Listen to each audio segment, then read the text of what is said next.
Okay, let's dive right into this. Welcome to The Explainer. Today, we're exploring the mind-bending intersection of theoretical phase-based physics and horror gaming. Yeah, you heard that right. We're looking at this absolute staggering synthesis of multiversal wave dynamics, thermodynamic reality rendering, and the incredibly grotesque, utterly fascinating world of the Little Nightmares franchise. It's not just about jump scares, folks. We're talking about the literal mechanics of how existence, time, and the K-field itself are woven together. So, have you ever stopped to wonder, why do we create nightmares? Seriously, why does human consciousness actively generate and honestly eagerly consume these terrifying fictional worlds? Why do we invent horrific things like the Maw or the Signal Tower? We usually just write it off as simple entertainment, right? But the source material we're digging into today suggests something way, way more profound is happening just beneath the surface of our media consumption. The theory here is wild. It suggests that fictional stories act as a species-scale REM cycle, where we can safely test computationally lethal phenomena at a low-voltage setting. So, games like Little Nightmares, they aren't just spooky stories. According to this framework, they are literal emulation sandboxes.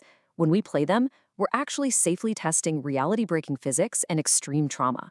We're running simulations of complete systemic collapse, but without, destroying our actual biological hardware. Okay, I know synthesizing quantum phase space with video game lore sounds incredibly dense, but don't worry, we've got a clear roadmap for this explainer. First, we'll look at fiction as reality sandbox.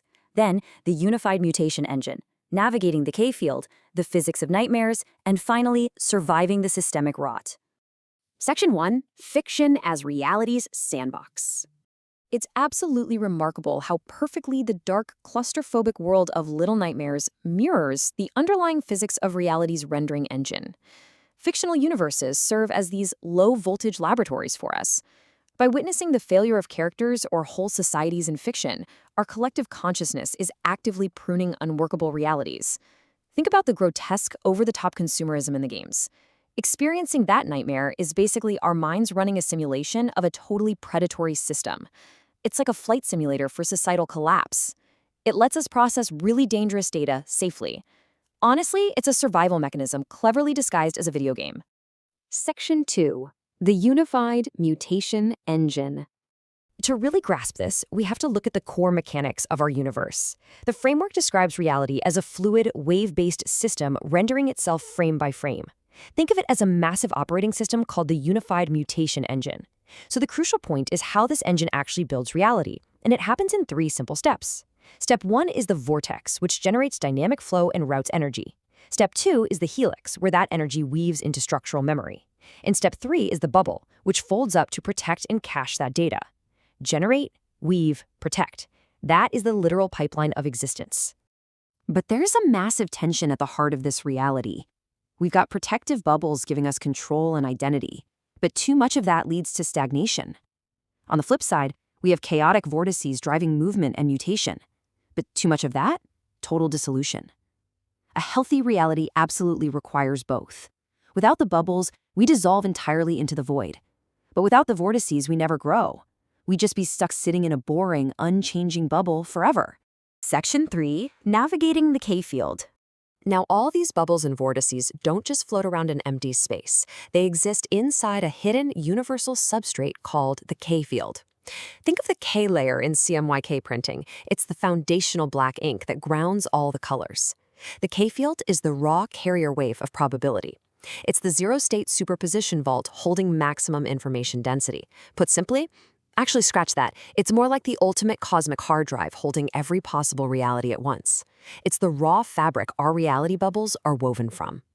Why does this actually matter to us? Well, it's deeply tied to our biology. When we look out into the universe, or even just into a pitch-black room, we see a void. But the K-field isn't empty. It is heavily, heavily encrypted. This sensory encryption is a vital evolutionary survival mechanism. If we saw the unfiltered K-field, the sheer volume of data and overlapping probabilities would literally shatter our minds. So that darkness, it's actually there to protect us. But what happens when this system glitches? We get systemic rot. This is a chaotic data corruption that happens when the foundational keyframes of a timeline are forcibly recompiled. Imagine trying to rewrite your computer's entire operating system while you're currently rendering a massive video file. Forced trauma destroys the degrees of freedom in a local environment. It's what happens when the natural flow stops and the system just starts violently thrashing. Section 4. The Physics of Nightmares.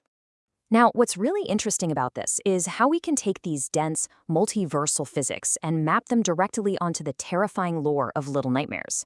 The game's creators have essentially built a flawless phase space simulation. Look at how this maps out. The signal tower from the second game acts as a massive, unstable node. 6 operates as a shadow child, dipping into the zero state of pure predatory survival. And the Maw from the first game is the ultimate predatory attractor basin. Let's break those down. In the first game, the Maw is this massive mobile iron vessel, but in physics terms, it acts as a brutal extraction engine. It aggressively enforces the law of predation, siphoning the high degree of freedom energy from innocent children to sustain bloated, corrupt macro systems, the guests. It operates as a cyclical nightmare loop. It's a dark, energetic exchange where the vitality of the small is violently consumed by the large. And when children like 6 are subjected to this kind of extreme trauma, it injects insanely high amplitude energy into their system. They become what the framework calls psi singularities. Basically, think of it like a trauma-fueled black hole. 6's insatiable hunger isn't just biological. It's her broken physics aggressively sucking in energy just to survive, which physically warps the reality lattice around her. Then we look at Little Nightmares 2 and the Pale City. Here, the signal tower represents catastrophic institutional rot. It enforces massive downward constraint, broadcasting psychic distortion that turns citizens into zombified viewers, which, frankly, is a little too close to reality for comfort. It's a parasitic entity that aggressively prunes anomalies. It traps Mono in a predetermined fate loop, stripping away every degree of freedom until he inevitably becomes the exact monster he's fighting. Section 5. Surviving the Systemic Rot.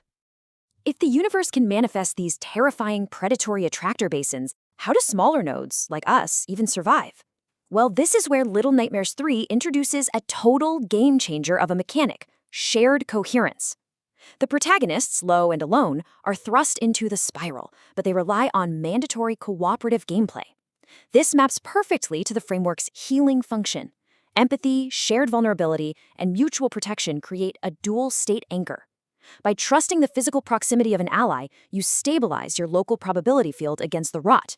It is, quite literally, what friendship looks like on a quantum level. So what you should really take away from this is that surviving the horrific physics of life isn't about hiding. It's about active integration. It's about holding coherence amidst the systemic rot by syncing up with others. You can't fight a corrupted K-field entirely on your own. You have to build a stronger, shared bubble to safely navigate all that chaos. And this brilliantly illustrates our final takeaway from the source material. You are just a costume the water wears. Man, what a haunting thought. In this grand machine, you aren't a solid, permanent block of ice. You are temporary software. You're a localized pattern being temporarily rendered by the universe, holding shape for just a little while before eventually dissolving back into the carrier wave. So I'll leave you with this final thought.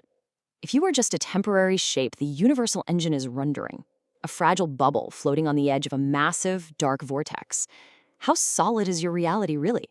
It kind of completely changes how you view your place in the universe, doesn't it? Thank you so much for joining me for this explainer. Keep questioning the simulation, and I'll catch you next time.